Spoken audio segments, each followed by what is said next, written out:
MPA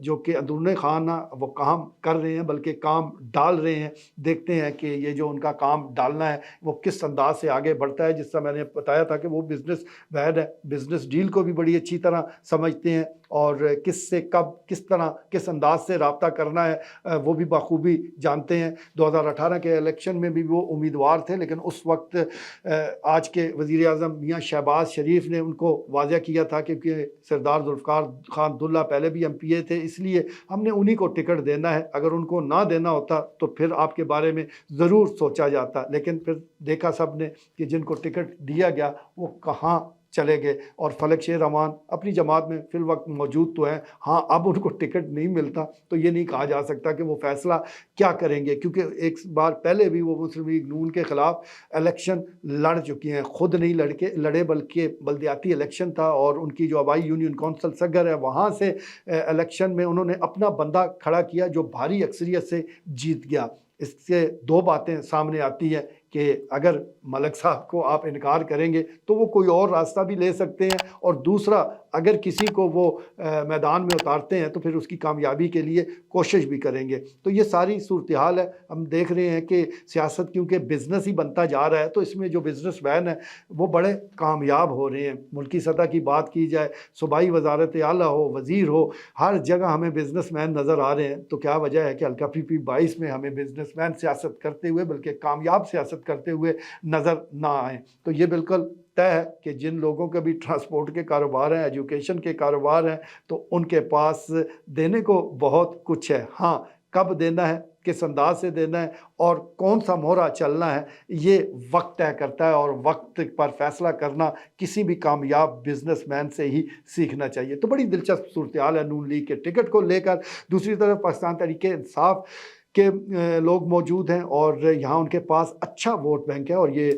8 فروری کے election نے ثابت بھی کیا کہ پاکستان تحریک انصاف کو جو مرضی نشان دے دیا جائے لوگ بخوبی جانتے ہیں، سمجھتے ہیں کہ انہوں نے ووٹ کس کو دینا ہے۔ تو اب بھی یہی سمجھا جا رہا ہے کہ جس کے پاس بھی تحریک انصاف کا ٹکٹ ہوگا یعنی وہ حمایت یافتہ ہوگا تو وہ ٹف ٹائم دے گا، اور یہاں پر لوگ جو ہے وہ بڑی تعداد میں اس کو ووٹ دیں گے۔ ایک عمومی تاثر یہ پایا جاتا ہے کہ یہاں پر یہ جو حلقہ PP 22 کا الیکشن ہے یہ تلہ گنگ بامقابلہ تلہ گنگ ہی ہوگا، یعنی دونوں امیدواروں کا تعلق تلہ گنگ سے ہو سکتا ہے۔ اس کی بڑی وجہ تو تلہ گنگ ضلع کے حوالے سے عوام کے تحفظات ہیں، عوام یہ چاہتی ہیں کہ یہ ضلع مکمل فنکشنل ہو، اور اس سلسلے میں وہ مختلف لوگوں کو بھی مورد الزام ٹھہراتے ہیں کہ ان کی وجہ سے یہ ضلع مکمل طور پر فعال نہیں رہا۔ بہرحال کچھ بھی ہو، اب ان کو یہ تسلی تو دی جا سکتی ہے کہ اگر منتخب ہوئے تو اس سے ضلع کو فعال کر دیا جائے گا۔ اب یہ تسلی تو حکمران جماعت ہی دے سکتی ہے، لیکن دیکھتے ہیں کہ عوام اس تسلی پر کس حد تک یقین کرتے ہیں۔ جہاں تک ووٹ کی بات ہے تو ووٹ تو تحریک انصاف کے پاس بہت ہے، اور اس بار حلقہ PP 22 کا جو ضمنی الیکشن ہے وہ ایک بات طے ہے کہ وہ 8 فروری جیسا نہیں ہوگا، یہ سیدھا سادہ الیکشن ہوگا، جس نے ووٹ حاصل کیے وہی کامیاب ہوگا۔ تو اس لیے بڑی محنت کرنے کی ضرورت ہے۔ دیکھتے ہیں کہ تحریک انصاف کے حمایت یافتہ دو جو نثار ہیں، نثار قاسم اور حکیم نثار، اس میں کون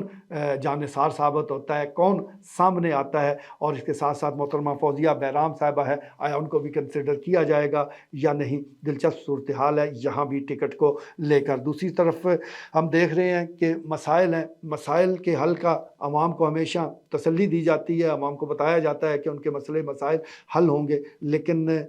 ابھی تک تو ایسا ممکن نہیں ہوا۔ ہاں،